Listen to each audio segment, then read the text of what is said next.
hakkaks õige maailma päästma. Hurraa, lipp kätte, päästame maailma, kes tuleb minuga kaasa, päästame maailma. Mina tean, kuidas maailma päästa.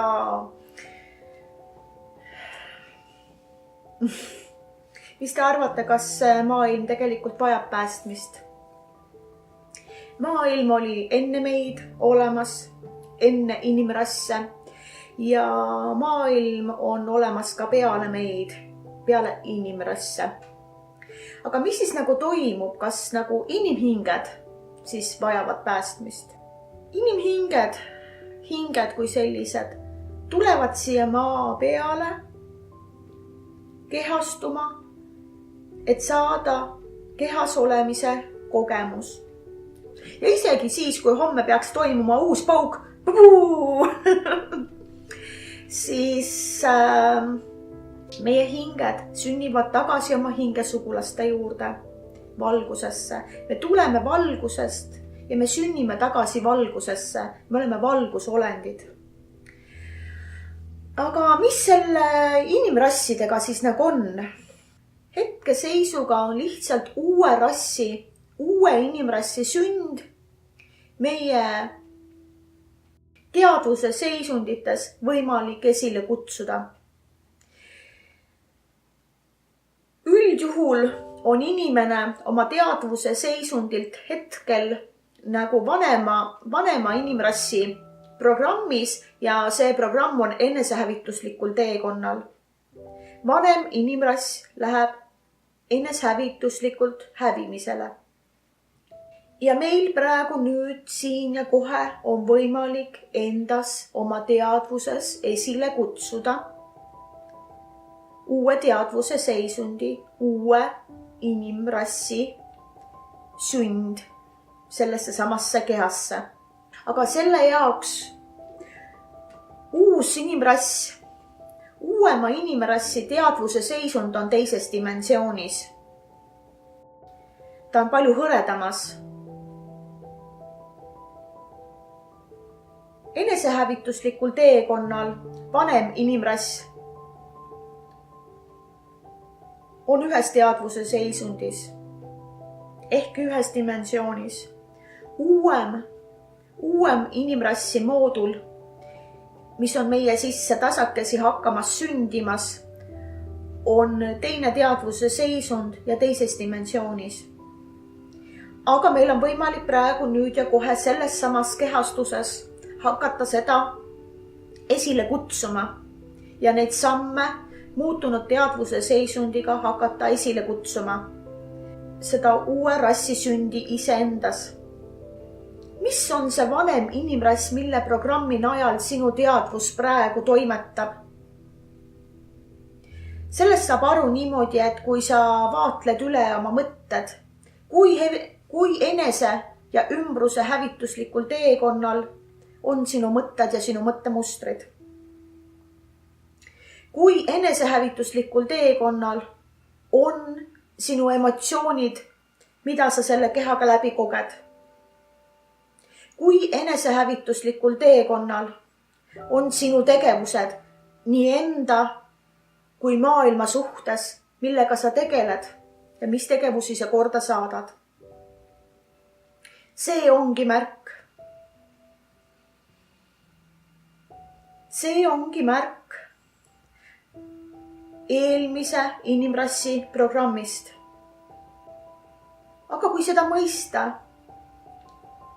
ja endale teadvustada,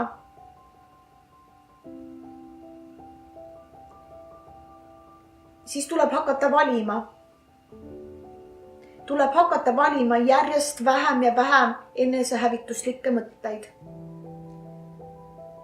Ja asemele lubada enese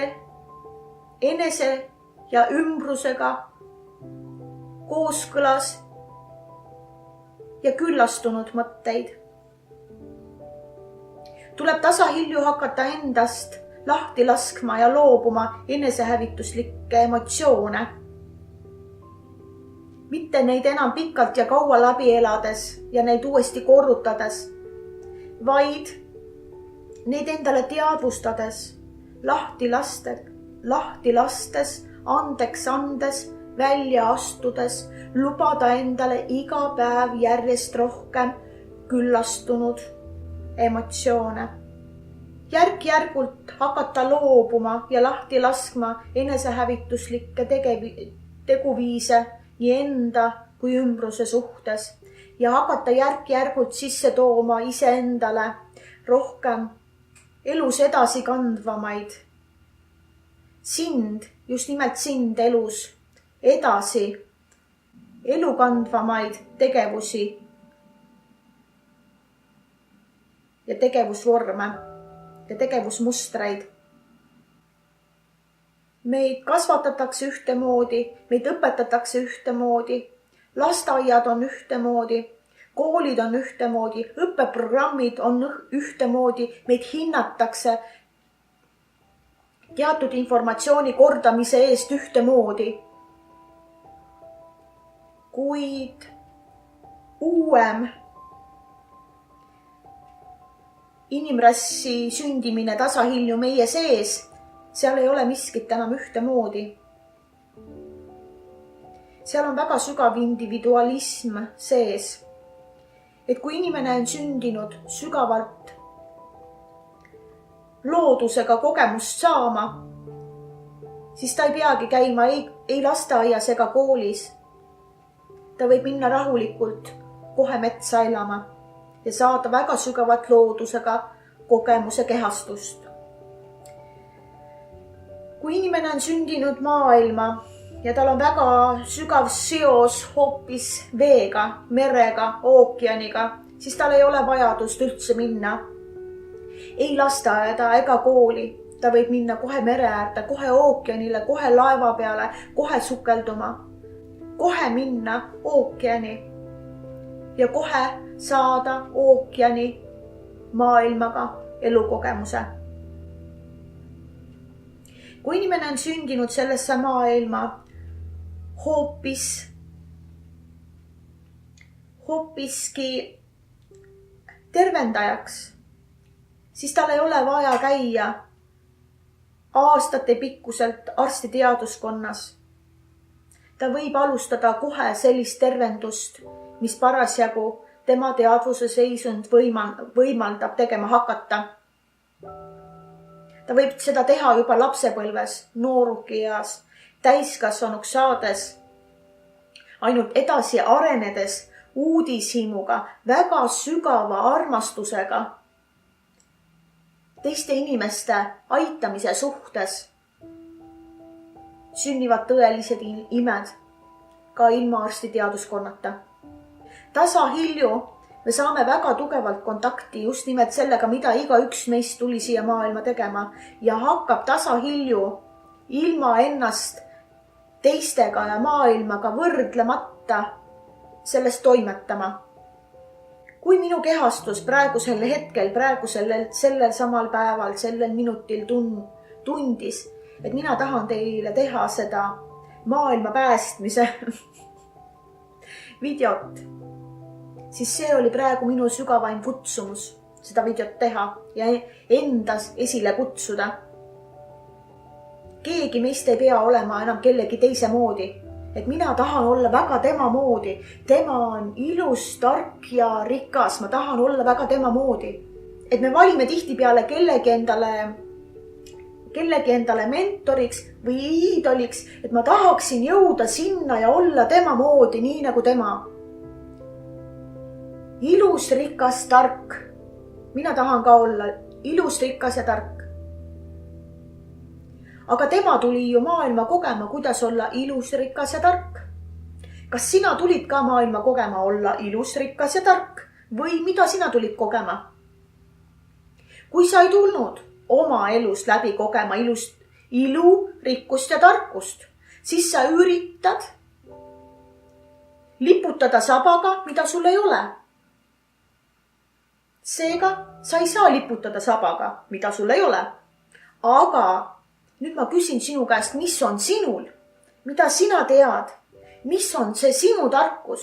Sa ei saa mitte kunagi enda tarkust võrrelda kellegi teise tarkusega. Sest et igalühel on meis enda tarkus, meie enda õigus. Uue inimese sündimine meie enda kehas, selles samas kehastuses on võimalik esile kutsuda. Ja seda hakata päevast päeva sekundite, minutite kaupa järjest rohkem enda ihul läbi kogema. Ja nende minutite ja tundide kaupa sa tunned äärmiselt külluslikke mõtteviise. Sa kohtud äärmiselt külluslike mõtetega iseenda maailmas. Sa kohtud külluslike emotsioonidega iseenda maailmas. Ja sa kohtud külluslike tegevusmustritega, mida su keha järsku soovib teha või tegema hakata. Sa hakkad elama. Sa hakkad õitsema. Sa hakkad särama. Elu sinus eneses puhkeb õide. Ja no mis saaks veel paremaks minna? Mitte ainult üks õis, vaid siis palju õisi.